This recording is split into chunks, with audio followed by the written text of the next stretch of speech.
aquí, canto na Habana, canto aquí, canto na Habana.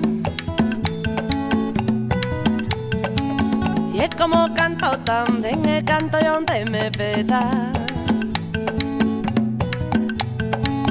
Agora comezou, eu e comezou por comezar. A que primeiro comeza, primeiro ha de acabar. Canto aquí, canto na Habana, canto onde me peta.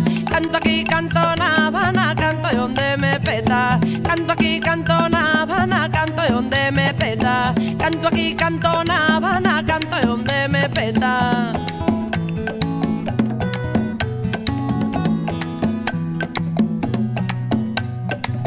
E hei de cantar aquí en baixo e me sentir arriba,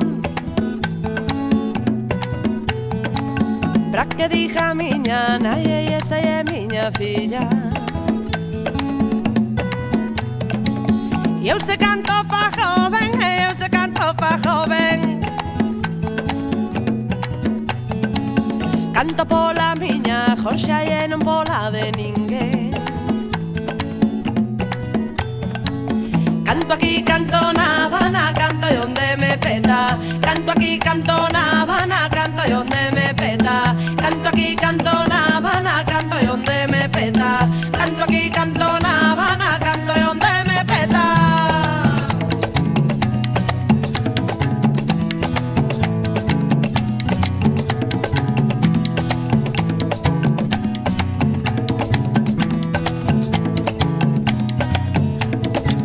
E agora que me puxeron esta guitarra na man, se me peta na cabeza, canto daqui a mañá. Somos de Galiza, somos, non nos podemos negar. Que nos conocen na fala e no modo de cantar. Ese coro. Canto aquí, canto na Habana, canto onde me peta. Canto aquí, canto na Habana, canto onde me peta. Canto aquí, canto na Habana, canto onde me peta. Canto aquí, canto na Habana, canto onde me peta. Reparte, Roberto.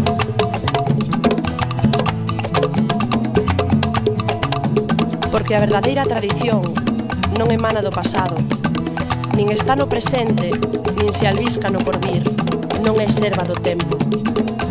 A tradición é a alma eterna que vive no instinto popular e nas entrañas do chan. A tradición non é a historia, a tradición é a eternidade.